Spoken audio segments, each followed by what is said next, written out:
Hello दोस्तों, नमस्कार। स्वागत है आप सबका आपके अपने यूट्यूब चैनल जीके जीएस वाला में। तो दोस्तों, जैसा कि आपको मालूम है कि आपका एग्ज़ाम बहुत ही करीब है होम गार्ड का।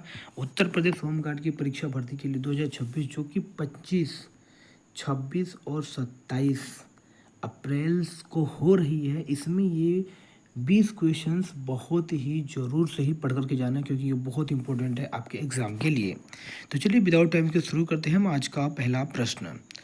ये बहुत इंपॉर्टेंट है, इसको देख कर के ही परीक्षा में जाइएगा ताकि आपके मार्क्स बहुत अच्छे आ सके।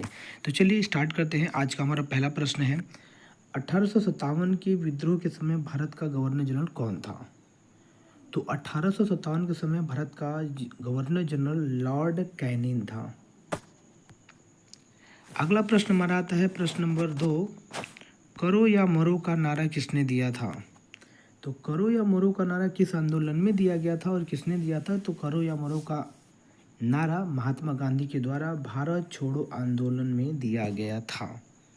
चलिए अगला प्रश्न हमारा आता है प्रश्न नंबर 3, जो कि मोस्ट इम्पोर्टेंट है।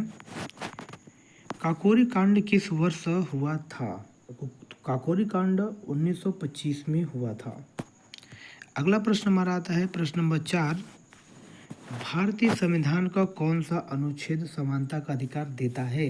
तो आर्टिकल 14 से 18 समानता का अधिकार देता है। चलिए अगला प्रश्न आता है प्रश्न नंबर 5, राज्यसभा के सदस्यों का कार्यकाल कितने वर्ष का होता है? तो राज्यसभा के जो सदस्य होते हैं उनका कार्यकाल 6 वर्ष तक होता है। अगला प्रश्न आता है प्रश्न नंबर 6, भारत के पहले उपराष्ट्रपति कौन थे? तो भारत के पहले उपराष्ट्रपति डॉक्टर सर्वपल्ली राधाकृष्णन जी थे। अगला प्रश्न है, चिकन नेक के नाम से भारत का कौन सा क्षेत्र जाना जाता है? तो चिकन नेक के नाम से भारत का सिलीगुड़ी कॉरिडोर कहा जाता है, जाना जाता है। अगला प्रश्न हमारा आता है प्रश्न नंबर 8, उत्तर प्रदेश का सबसे बड़ा जिला क्षेत्रफल की दृष्टि से कौन सा है?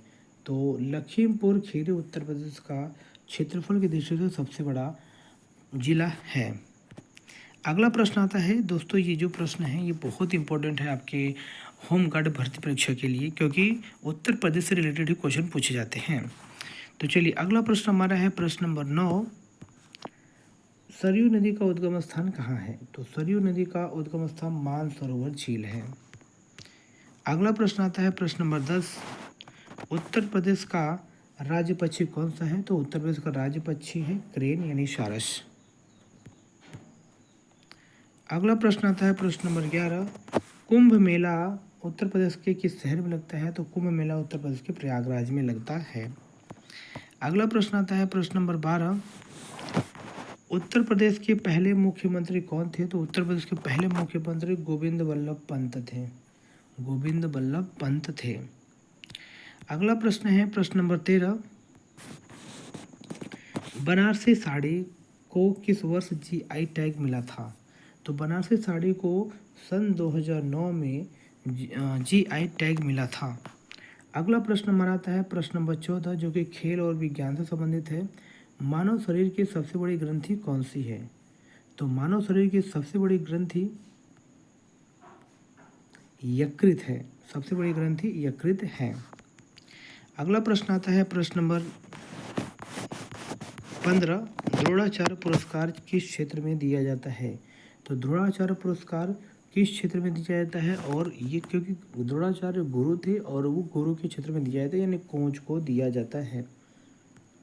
अगला प्रश्न आता है प्रश्न नंबर 16, वर्ष 2028 ओलंपिक खेल कहाँ आयोजित होंगे?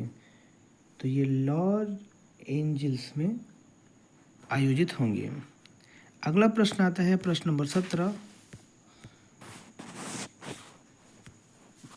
पीएम घर सूर्य योजना, पीएम घर सूर्य योजना में कितनी यूनिट बिजली मुफ्त दी जाती है? तो पीएम सूर्य घर बिजली मुफ्त योजना में 300 यूनिट की बिजली आपको फ्री दी जाती है। अगला प्रश्न आता है प्रश्न नंबर 18, भारत का पहला ग्रीन हाइड्रोजन हब किस राज्य में बनेगा? तो आंध्र प्रदेश में बनेगा ग्रीन हाइड्रोजन हब। अगला जो प्रश्न आता है प्रश्न नंबर 19, 2025 में G20 अध्यक्षता किस देश के पास है? तो दक्षिण अफ्रीका के पास थी। ओके, अगला प्रश्न है जो कि लास्ट प्रश्न है, बहुत इंपॉर्टेंट है दोस्तों आपके इस होम गार्ड परीक्षा के लिए। उत्तर प्रदेश के मुख्यमंत्री सामूहिक विवाह योजना के तहत बेटी को कितनी धनराशि दी जाती है? तो बेटी को 51,000 की धनराशि दी जाती है। तो दोस्तों ये रहे आज के हमारे टॉप 20 क्वेश्चंस जो कि बहुत इंपॉर्टेंट है आपके इस होम गार्ड परीक्षा के लिए। तो आप इसको देख करके ही परीक्षा में जाइएगा। परीक्षा के लिए all the very best. Thank you. मिलते हैं नेक्स्ट वीडियो में, तब तक के लिए ऑल द वेरी बेस्ट।